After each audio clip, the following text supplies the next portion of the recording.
What is going on, everyone? I am your girl InAVeeCoop. We are about to get into Burr on black people. Let's check it out. Stand-up comedy.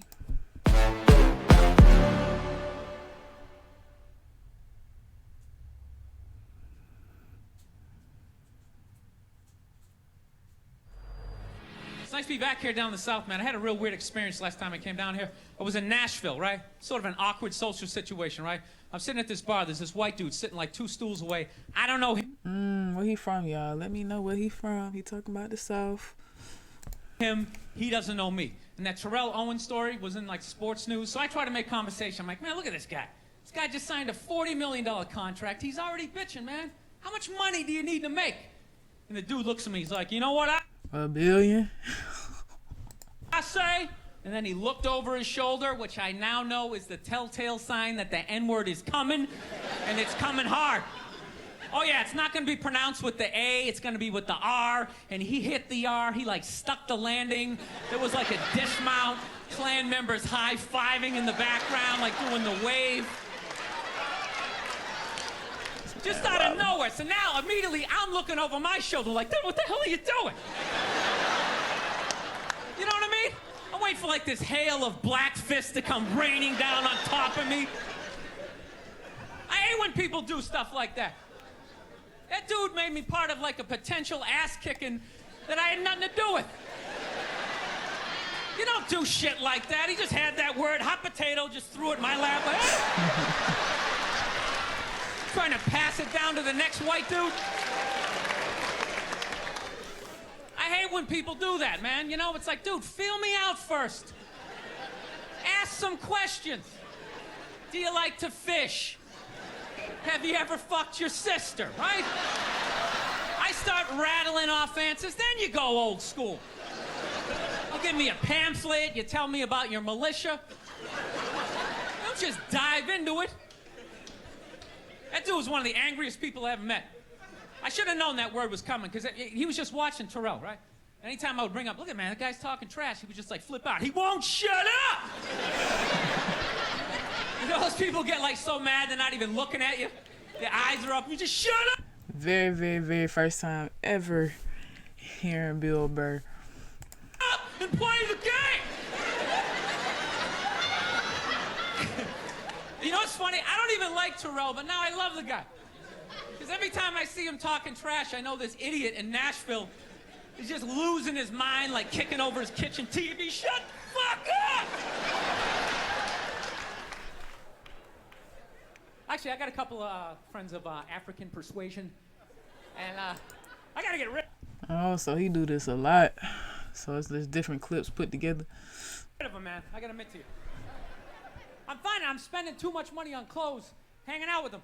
Because I gotta like fucking try to keep up with their wardrobe. It's like every time they go out, they got all brand new shit on. All brand new shit. So when I show up with my white version of brand new, which is, you know, I ironed the shit, right? I ironed it, right? It's new. They just start trashing me.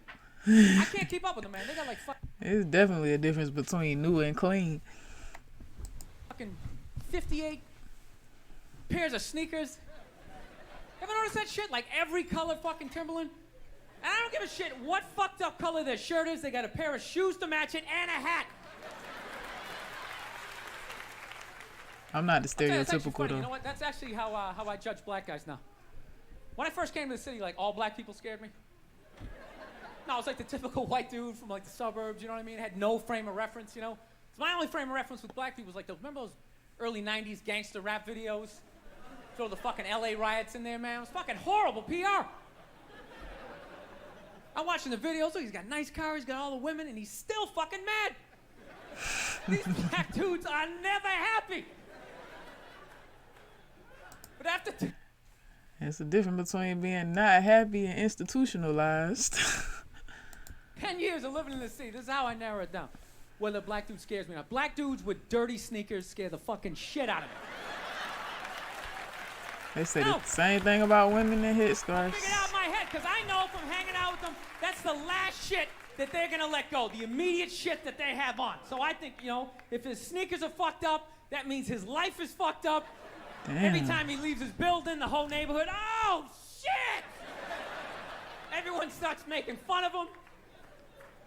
He's on the train in a bad mood. I kind of have this howdy-doody, kind of mug-me kind of face. I'm not saying something's gonna happen. I'm just saying, I'm paying attention. I'm not judging you. If you're still trying to figure out how to start an online business or how to get people... I'll let that ad do its thing.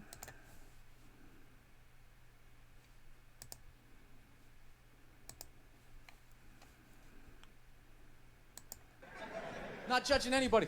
I didn't know anything about Lotion. Never used it the first 33 years of my life. Never used it. Till one night I was... Man, whoever put these clips together definitely know what they doing. Going out with this black girl, right? She was getting ready and she was just putting that shit on everywhere. Just slathering it on.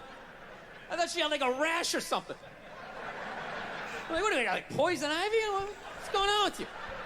She goes, no, I'm just making sure I'm not ashy. I said, ashy? She goes, dry skin.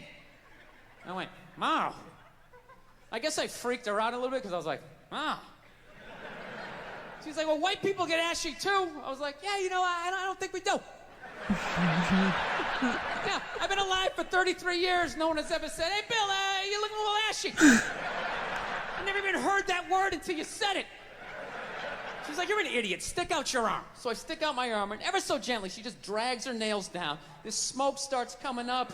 There's like pastry flakes flying off, track marks. She's signing her name. She's like, you see that? She goes, that's ashy. You're ashy? Freak me out. I'm like, holy shit, I'm ashy.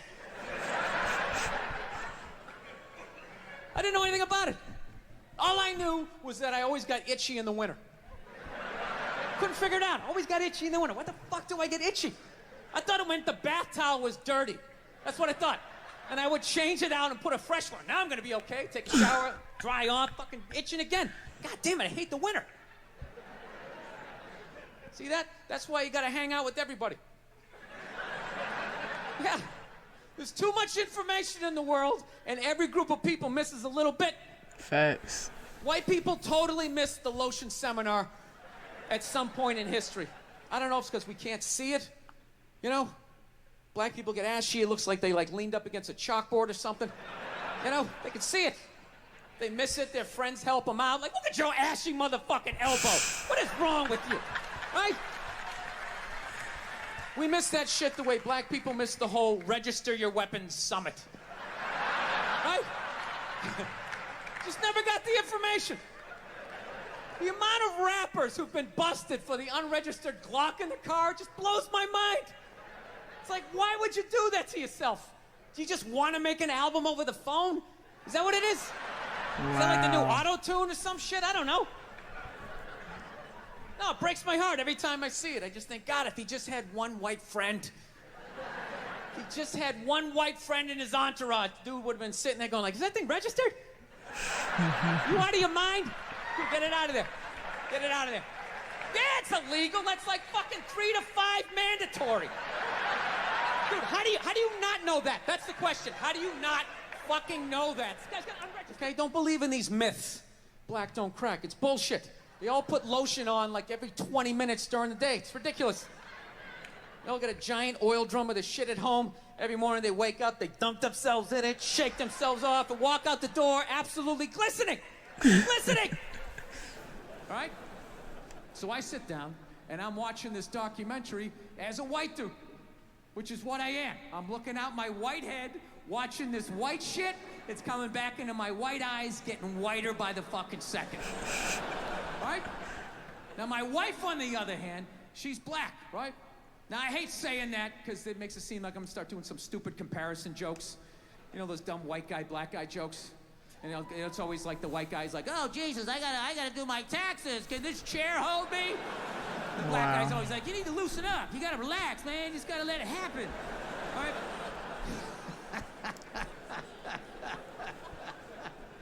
It's always the same stupid fucking joke. I hate those jokes, you know, because they're easy. And it's been my experience that it's just not true. You know, 15 years of being with her, there's really no difference. You know, because at the end of the day, it's a woman. Shout out to Real Love. All right? It's gonna be the same fights. I don't give a fuck who you're with. I'm not gonna lie to you. There might be more head movement and hand gestures with different races of women. Possibly an index finger jabbing at your forehead, whatever the fuck that is. But at the end of the day, it's the same fights. What's going on with us? You need to work on this. We appreciate your honesty, Bill Blur.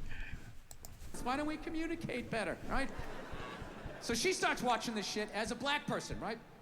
And she's seeing all the racism, obviously, that I'm seeing. But she was catching all this subtle shit that I was too white to see, but I knew I was missing it, because I just kept hearing her huffing and puffing, just sitting next to me being like,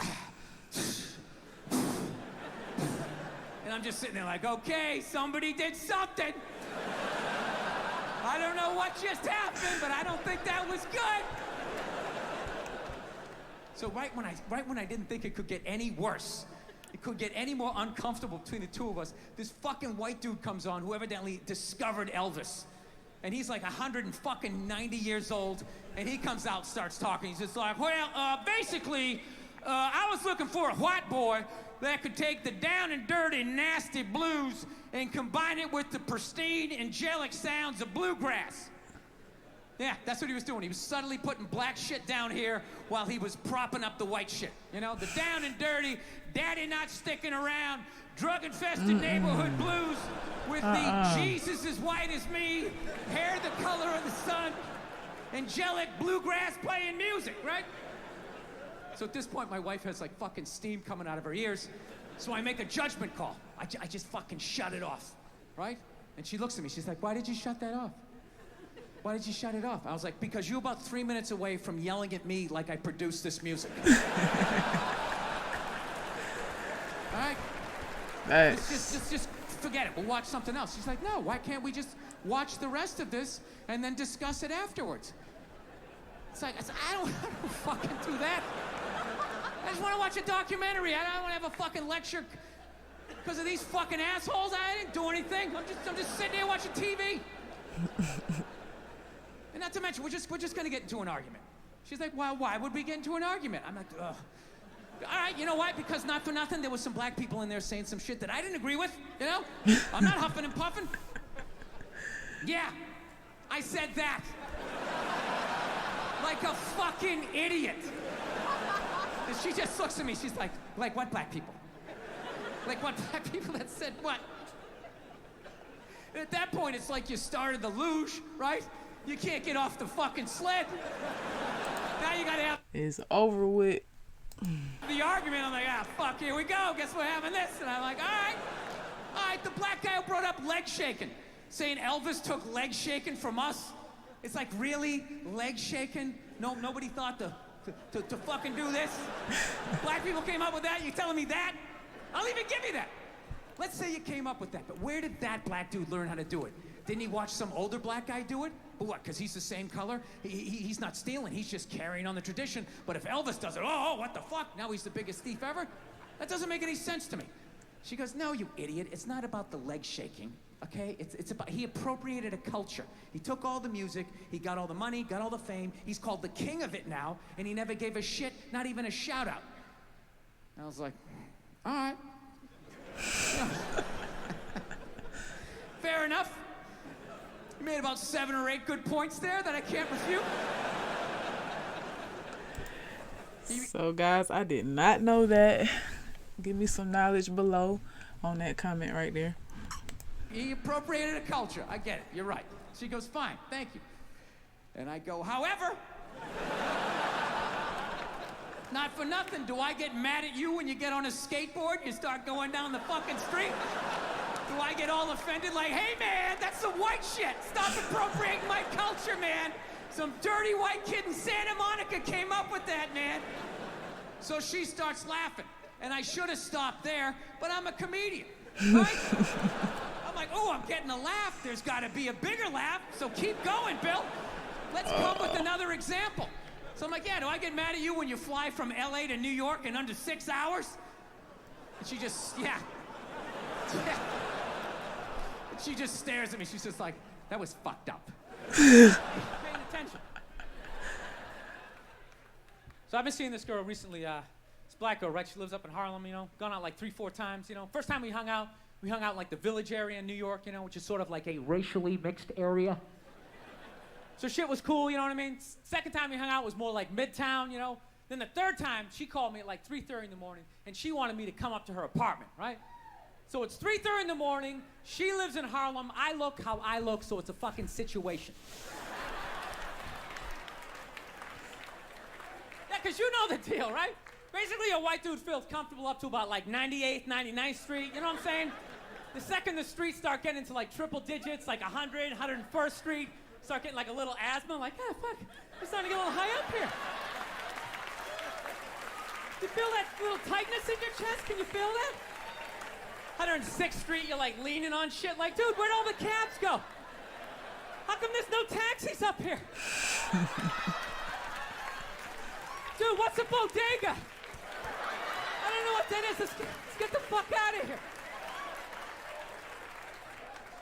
So I'm praying to God she's gonna tell me to take the subway, get off at like 105th Street, 103rd, you know, which is like the first stop in Harlem where I can still look over my shoulder and see like all the white people like disappearing over the horizon, you know? Not disappearing. She goes, no, man, you want to get on the Uptown 2-3 train, you want to get off at 125th Street. I'm like, God, fuck, 125th Street. Jesus Christ, that's like right in the middle. Man, that's the worst trying to figure out that. Of everything. I'm going to be surrounded on all four sides. I can't fucking do this. So, at this point, I'm really trying to hide like the bitchy tone that's starting to creep into my voice, you know? And I'm trying to ask for really specific directions for when I get up there, because I want to know exactly where I'm going. So she starts naming the streets I have to go down, and every other street up there is named after like a black leader, you know? She's like, make a left on Adam Clayton, take a right on Frederick Douglass. I'm like, ah, fuck Adam Clayton. Yo, dude, go on the internet, look up Adam Clayton. Did he kill a bunch of white people during the slave revolt? Dude, I ain't going up there. You wildin', Bill. I know what Adam Clayton did. Fuck this shit. So at this point, I'm really having a battle with myself. Because I'm thinking I can't do this, right? I'm like, I can't do this, but my dick's going, no, come on, man, we can do this, all right? Just relax. Pull yourself together and get on the goddamn train, right? So as always, I listen to my dick. Oh yeah, I get on the train. By the time I get up there, it's like 5 or 4 in the morning, right? I'm staying on like Malcolm X and like Danny Glover or some shit, right? I don't even know where the hell I'm at. When I see the street I want to go up, I want to go up St. Nick. I can literally see her apartment building, but there's like 5 or 6 black dudes standing right on the corner, right where I want to walk by. So I'm like, fuck! I felt like I was on like some reality show at that point, like some sort of like white guy survivor. It was ridiculous. So I'm thinking, I gotta walk right by these guys, right? You know what's funny? I think that they were actually more surprised to see me than I was scared, you know? And I was really, really scared, you know, but I'm also really, really white, you know? Like shockingly Caucasian. You know what I mean? Like if you're not ready for me, I can like surprise you. No, especially if you live up there. You've probably seen a white person for hours. I didn't know something could make me laugh so hard. Like some sort of like white guy survivor. It was ridiculous. So I'm thinking, I gotta walk right by these guys, right? You know what's funny? I think that they were actually more surprised to see me than I was scared, you know? And I was really, really scared, you know? But I'm also really, really white, you know? Like shockingly Caucasian. You know what I mean? Like if you're not ready for me, I can like surprise you. No, especially if you live up there. You've probably seen a white person for hours, possibly days. So when I show up, it's almost like magical. Like a leprechaun came out of nowhere, you know? Felt like I should have had like a little pot of gold, like a rainbow behind me. Top of the morning to you, latte. Kind of danced my way past them. But it's been going all right, you know? Once I get in her apartment, I'm fine, you know? I relax, sit down, you know, watch a hip-hop countdown. Pretend like I know the groups, you know what I mean? It's just getting there that's a fucking pain in the ass. But, you know, I don't get mad at it, because I figure, you know, black dudes got to go through the same shit, though, right? When you go out to the suburbs, go fuck a white girl, right? Just that same awful feeling of just leaving your people behind, you know, just less and less of you as you're fucking driving out there. Probably start off lean and you're all fucking cool. 20 minutes in, you're driving like 10 and 2, the radio's up. Like, dude, I don't like this shit. I don't like this shit at all. There's too much grass. I don't see any rims. This is fucked up. None of the windows are tinted. I can clearly see white people in every car. This is fucked up. Listen, you guys were awesome. Thank you so much for coming out. God bless you. Thank you very much. That's what's up. I enjoyed this. I think it was a great balance between black and white jokes, and very, very true as well. I'm your girl VCoop. Down piece in the VCoop to be exact. Make sure you like, comment, share, subscribe, all that good stuff, man. Yeah. See you next time. Thank you for joining.